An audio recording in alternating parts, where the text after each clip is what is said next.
कल रात को देर रात में केंद्र सरकार एक अध्यादेश लेकर आई, एक ऑर्डिनेंस लेकर आई। केंद्र सरकार लोकतंत्र की हत्या करने के लिए, संविधान की हत्या करने के लिए ये अध्यादेश लेकर आई है। क्या कहता है ये अध्यादेश? ये अध्यादेश कहता है कि जो ताकत दिल्ली की चुनी हुई सरकार को सुप्रीम कोर्ट की कॉन्स्टिट्यूशन बेंच ने, उच्चतम न्यायालय के संवैधानिक पीठ ने दिल्ली की चुनी हुई सरकार को दी, ये उस ताकत को गैर संवैधानिक तरीके से छीनने का प्रयास है।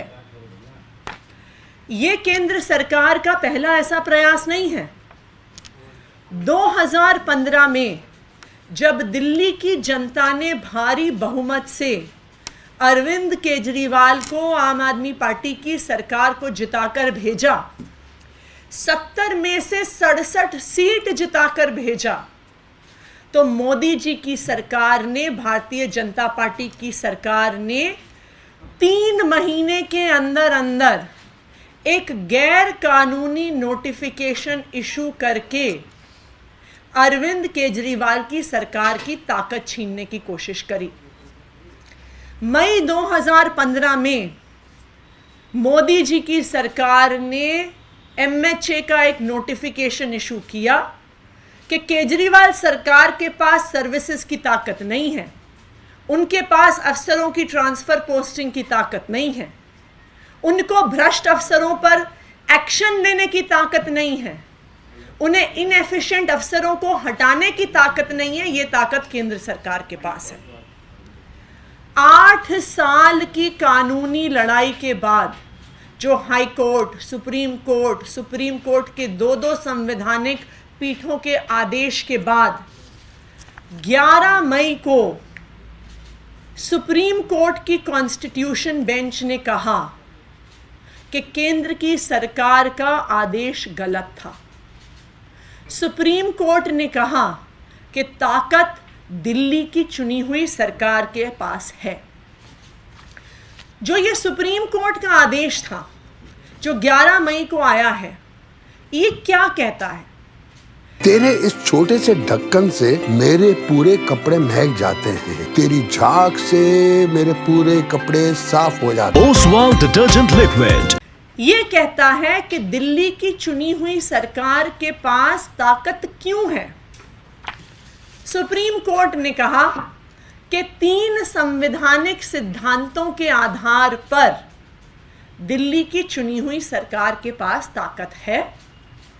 पहला सिद्धांत, इस देश का संघीय ढांचा यानी federal structure of the constitution. Supreme court के आदेश ने कहा कि federal structure of the constitution के प्रिंसिपल के आधार पर किसी भी राज्य की सरकार की ताकत छीनी नहीं जा सकती है। कि अगर केंद्र सरकार को ही सारी ताकत देनी होती तो इस देश के संविधान निर्माता एक संघीय ढांचा क्यों बनाते? तो सबसे पहला सिद्धांत जो सुप्रीम कोर्ट ने रखा कि federal structure of the constitution से दिल्ली की चुनी हुई सरकार के पास ताकत है।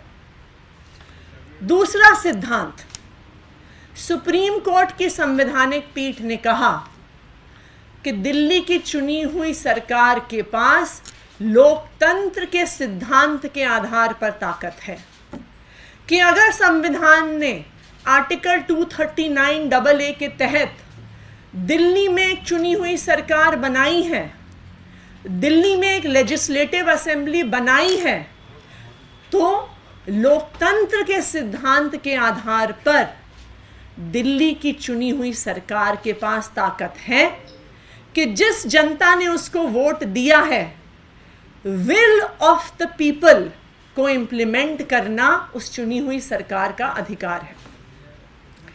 तीसरा संवैधानिक सिद्धांत, सुप्रीम कोर्ट ने कहा कि अफसरों की चुनी हुई सरकार के प्रति जवाबदेही ये भी एक संवैधानिक सिद्धांत है और इसलिए ज़रूरी है कि दिल्ली की चुनी हुई सरकार के प्रति अफसरों की जवाबदेही हो, वरना चुनी हुई सरकार विल ऑफ द पीपल यानी जनता। ओसवाल फूल झाड़ू, शादी और ये दोनों ही लंबे चलेंगे।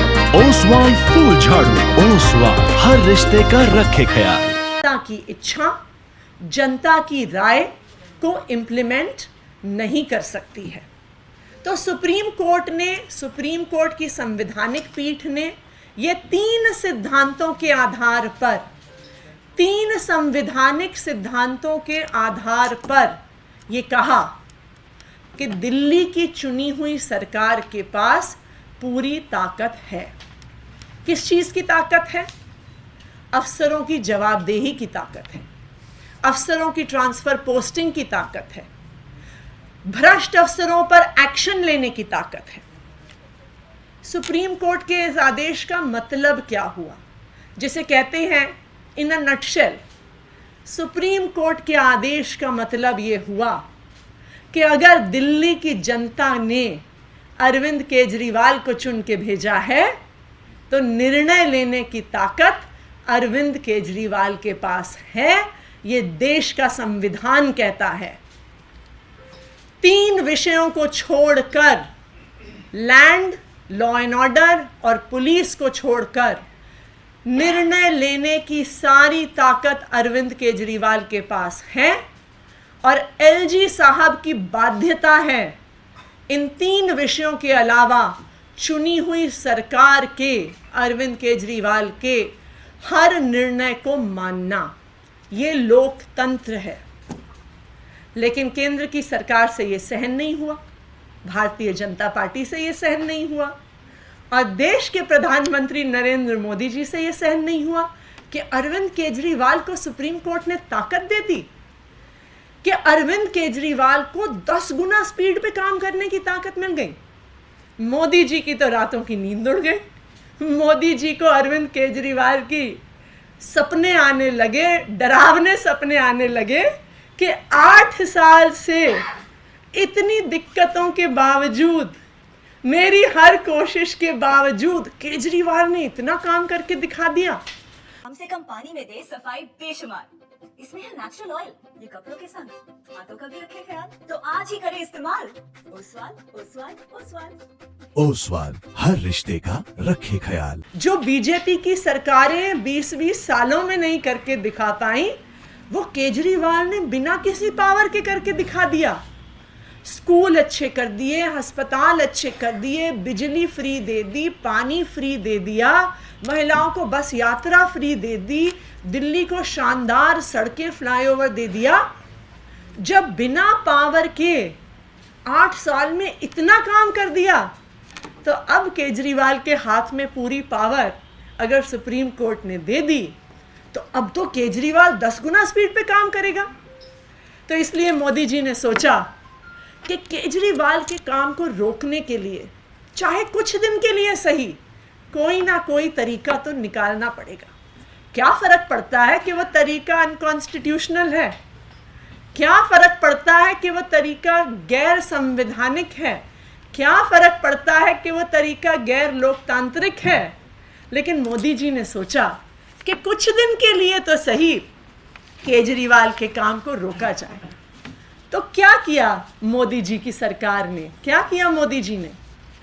रात के अंधेरे में कल रात को 11 बजे सुप्रीम कोर्ट की 6 हफ्ते की छुट्टी होने के बाद चुपके से चोर दरवाजे से एक गैर संवैधानिक अध्यादेश लेकर आए। उन्हें भी पता है कि यह अध्यादेश गैर संवैधानिक है, उन्हें भी पता है कि सुप्रीम कोर्ट इस अध्यादेश को तुरंत स्ट्राइक डाउन कर देगा, उन्हें भी पता है कि ये गैर लोकतांत्रिक है। लेकिन उन्होंने सोचा कि अब तो सुप्रीम कोर्ट की 6 हफ्ते की छुट्टी हो गई, तो उन्होंने कल का इंतज़ार किया। वो 1 हफ्ते पहले भी अध्यादेश लेके आ सकते थे, वो 3 दिन पहले भी अध्यादेश लेके आ सकते थे, वो एक दिन पहले भी ये अध्यादेश लेके आ सकते थे, लेकिन उन्होंने उस तारीख का इंतजार किया जिस दिन सुप्रीम कोर्ट की 6 हफ्ते की छुट्टी हो। तेरे इस छोटे से ढक्कन से मेरे पूरे कपड़े महक जाते हैं, तेरी झाग से मेरे पूरे कपड़े साफ हो जाते हैं। ओसवाल डिटर्जेंट लिक्विड होने वाली थी कि 6 हफ्ते तक तो सुप्रीम कोर्ट बंद है, तो 6 हफ्ते तो हम इस अनकॉन्स्टिट्यूशनल ऑर्डिनेंस से दिल्ली की चुनी हुई सरकार का काम रोक सकते हैं। तो क्या कहता है ये ऑर्डिनेंस? ये ऑर्डिनेंस क्यों गैर संवैधानिक है?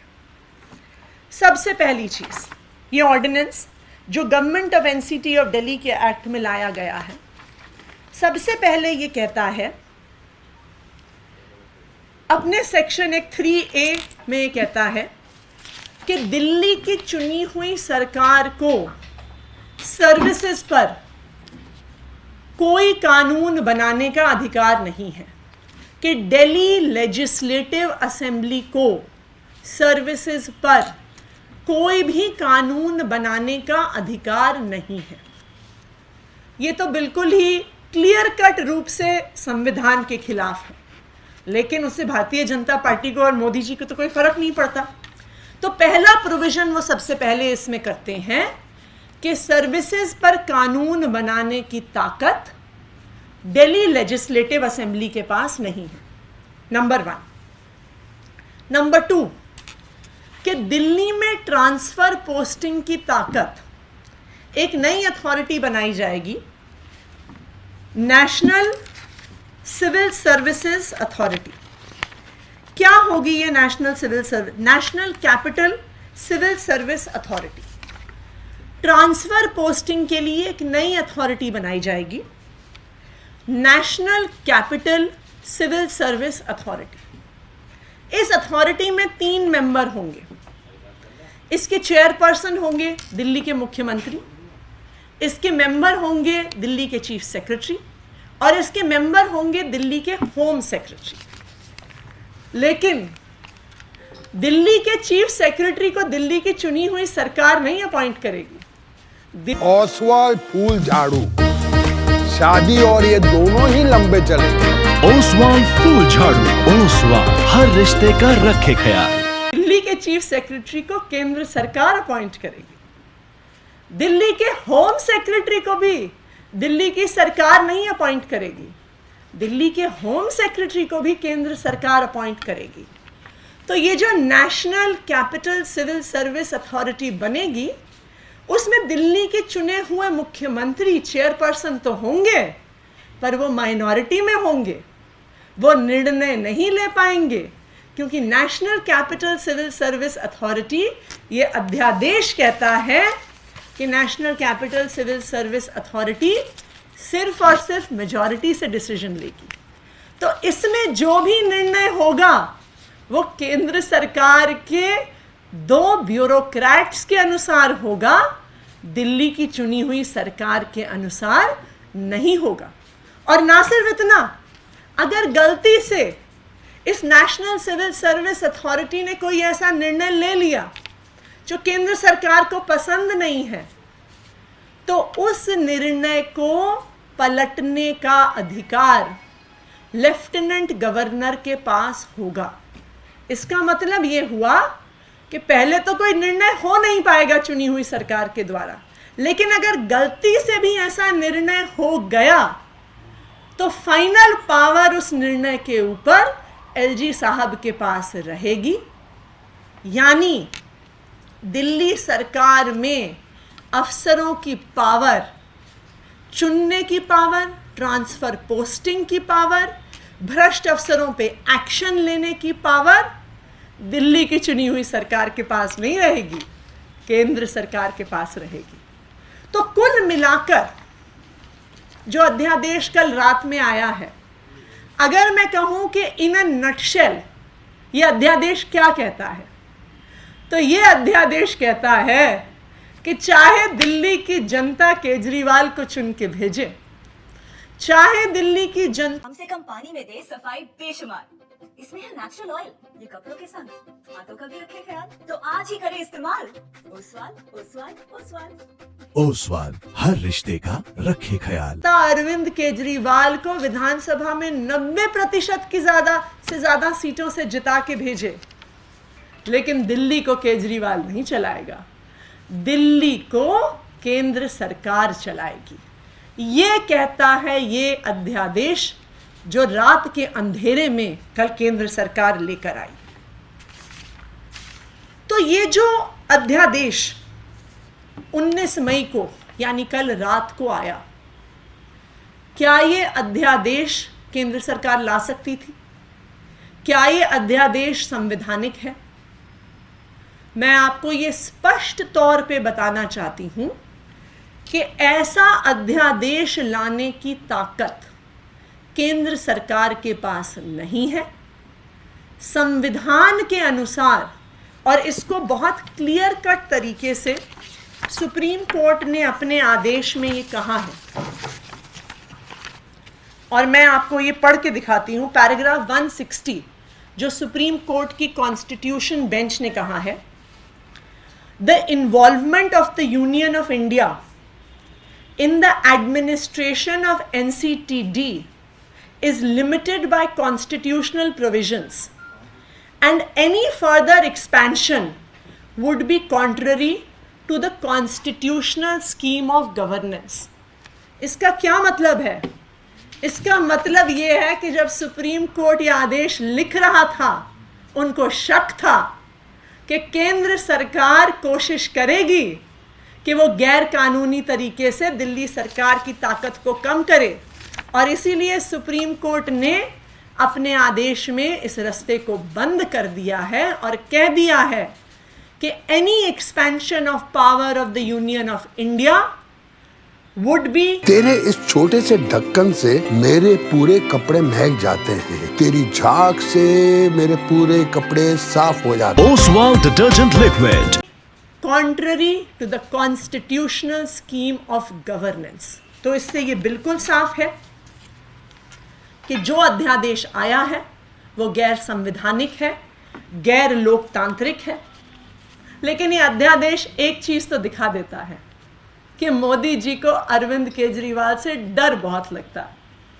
मैं कई बार ये सोचती हूं कि दिल्ली इतना छोटा सा राज्य, आप अगर भारत के नक्शे पे देखने जाइए तो दिल्ली दिखता भी नहीं है। तो दिल्ली को ढूंढना भारत के नक्शे पे बहुत मुश्किल होता है। इतना छोटा सा राज्य, उसमें भी आधी सरकार, जिसके पास लैंड, लॉ एंड ऑर्डर और पुलिस की ताकत नहीं है। इतनी सी सरकार की अगर ताकत को मोदी जी हर संभव गैर कानूनी, गैर संवैधानिक तरीके से ख़त्म करना चाहते हैं, तो उसका तो एक ही कारण है कि मोदी जी को अरविंद केजरीवाल से डर लगता है।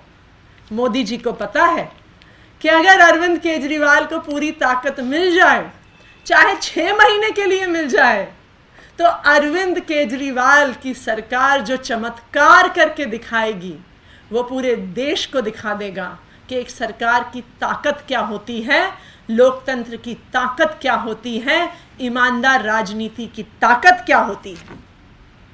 लेकिन मोदी जी, जो संविधान बाबा साहब अंबेडकर ने बनाया है, उस संविधान में बहुत ताकत है। उस संविधान ने एक लोकतांत्रिक सरकार बनाई है। उस संविधान ने एक संघीय ढांचा बनाया है। उस संविधान ने अफसरों को चुनी हुई सरकार के अधीन बनाया है, क्योंकि आखिरकार इस संविधान ने, बाबा साहब अंबेडकर के संविधान ने। ओसवाल फूल झाड़ू, शादी और ये दोनों ही लंबे चलेंगे। ओसवाल फूल झाड़ू। ओसवाल हर रिश्ते का रखे ख्याल। जनता को ताकत दी है। हो सकता है कि 6 हफ्ते के लिए आप अपने इस गैर संवैधानिक अध्यादेश से 6 हफ्ते के लिए, 8 हफ्ते के लिए, 12 हफ्ते के लिए, जब तक सुप्रीम कोर्ट इसे स्ट्राइक डाउन नहीं करता है, आप अरविंद केजरीवाल के काम को रोक सकें। लेकिन आप ये याद रखिएगा कि अरविंद केजरीवाल को ताकत दिल्ली की जनता ने दी है, बाबा साहब अंबेडकर के संविधान ने दी है, आप उस ताकत को नहीं ले सकते। धन्यवाद।